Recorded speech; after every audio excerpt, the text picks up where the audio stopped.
रात के बिल्कुल 12 बज चुके थे और आदित्य अपनी पत्नी प्रिया के साथ छोटे से घर में बैठे थे।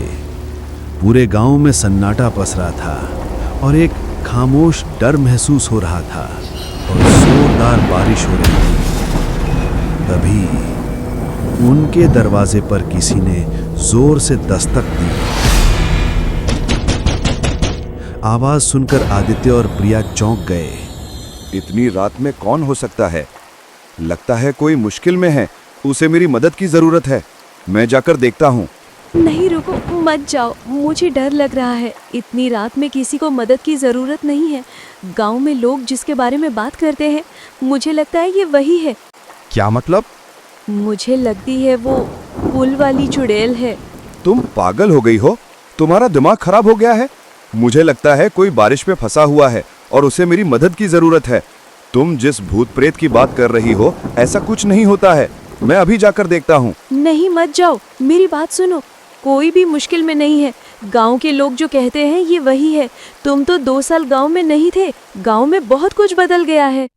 मगर दरवाजे पर दस्तक तेज हो रही थी। प्रिया के मना करने पर भी आदित्य नहीं रुके और दरवाजा खोलने के लिए बढ़ गए। जैसे ही उन्होंने दरवाजा खोला, बाहर का नजारा देखकर वे हैरान रह गए।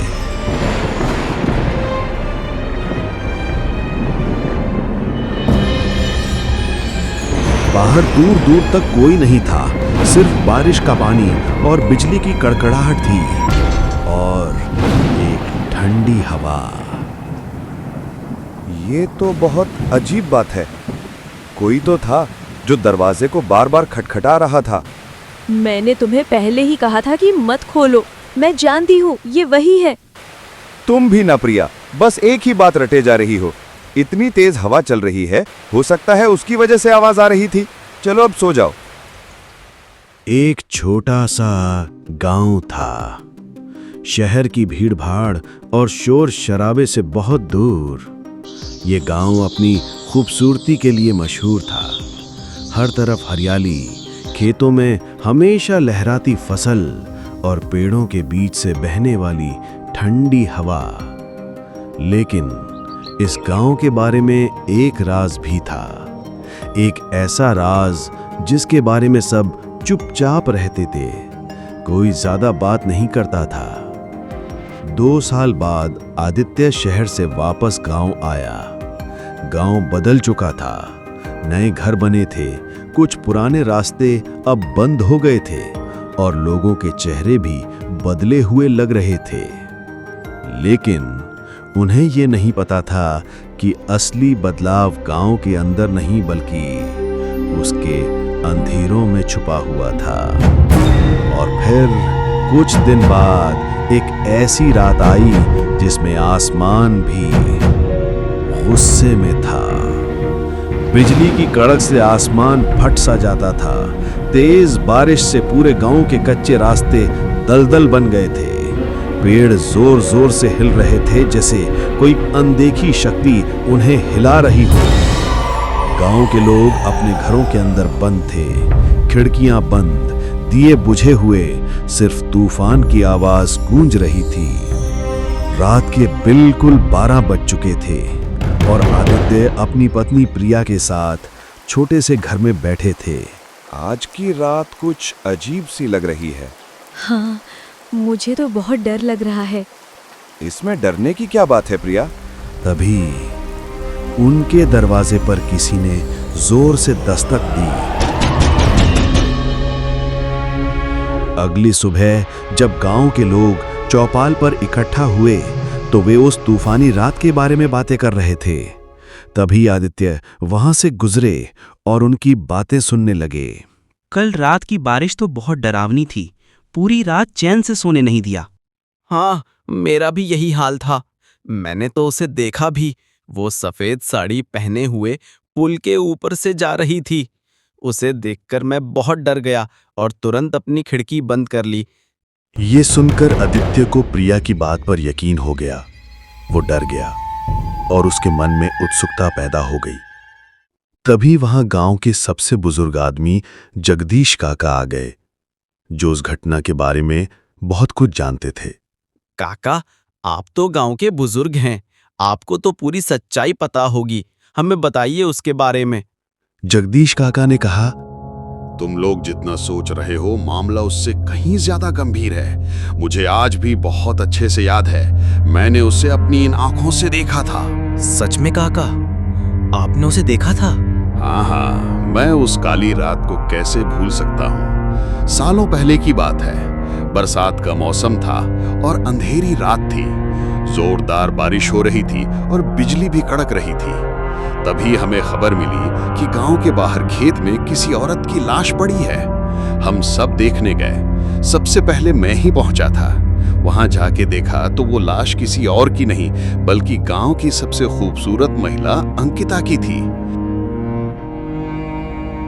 लाश की हालत बहुत खराब थी, चारों तरफ बदबू फैल गई थी। लोग कह रहे थे कि उसने आत्महत्या की है, लेकिन लाश को देखकर ऐसा लग रहा था कि किसी ने उसकी हत्या की है। और तभी से गांव के लोग एक डर के साए में जीने लगे। जब जब तूफानी बारिश होती है, उसकी आत्मा गांव में भटकती है और लोगों को परेशान करती है। खास करके उस पुराने पुल के पास कोई भी नहीं जा सकता, वो वहीं रहती है। जब भी बारिश की रात आती है, वो अपने खून का बदला लेने गांव में घूमती रहती है। अंकिता की कहानी सुनाने के बाद जगदीश काका वहां से चले गए। कहानी सुनकर सभी लोग डर गए और अपने अपने घर की तरफ जाने लगे। आदित्य भी थोड़ा डर गया, लेकिन उसके मन में उससे मिलने की उत्सुकता भी पैदा हो गई। मैं तो उससे मिलूंगा और उसके साथ जो भी हुआ था उस रात से पर्दा उठाऊंगा। आदित्य ने मन ही मन कहा। कुछ दिन बाद फिर से एक ऐसी रात आई जिसमें तूफान अपने चरम पर था। बारिश का पानी तलवारों की तरह गिर रहा था। बिजली की कड़क जैसे आसमान को चीर रही थी और गांव में फिर से डर का माहौल छा गया। सब लोग अपने घरों के अंदर दिए बुझाकर चुपचाप बैठे थे। आदित्य ने अपनी दोस्त राहुल को साथ लिया और एक टॉर्च लेकर खेत की तरफ निकल पड़े।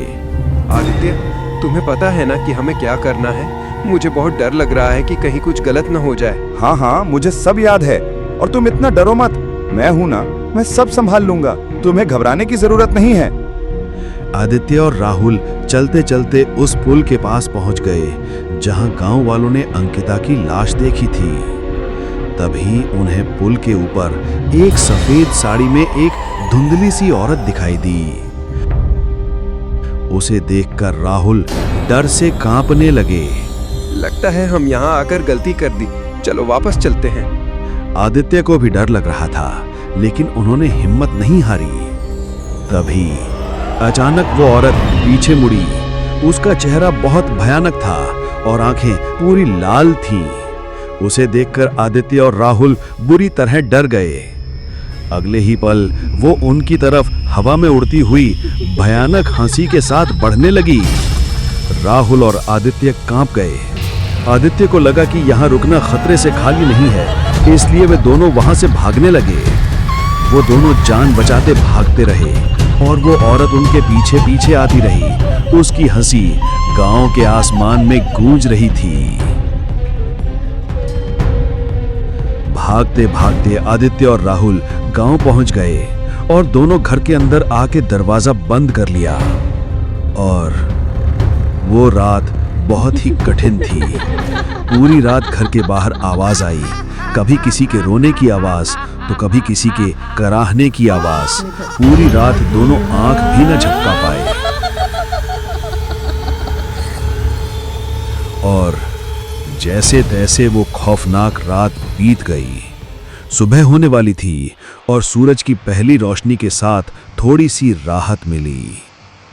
अगली सुबह आदित्य ने जगदीश काका को सारी बातें बताईं। जगदीश काका ने आदित्य की बात सुनकर कहा, देखो बेटा, अगली बार से ऐसी कोई गलती मत करना। तुम्हारी ये बेवकूफ़ी पूरे गांव के लिए भारी पड़ सकती है।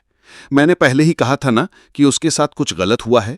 उसकी आत्मा को अभी तक शांति नहीं मिली है, इसलिए वो भटक रही है। और जब तक उसकी मौत का सच सामने नहीं आएगा, उसकी आत्मा ऐसे ही भटकती रहेगी और हर तूफानी रात में लोगों को परेशान करती रहेगी। उस तूफानी रात ने आदित्य और गांव वालों की जिंदगी बदल कर रख दी थी। उन्होंने देखा कि कुछ राज ऐसे भी होते हैं जो वक्त बीतने के साथ भी नहीं खुलते हैं। गांव के लोग अब भी इस डर के साए में जी रहे हैं और हर तूफानी रात में खेतों की मेड़ों पर किसी के कदमों की आहट गूंजती रहती है। क्या अंकिता की आत्मा को कभी शांति मिलेगी या फिर ये राज गांव वालों को ऐसे ही डराता रहेगा? इस सवाल का जवाब आज भी किसी के पास नहीं है।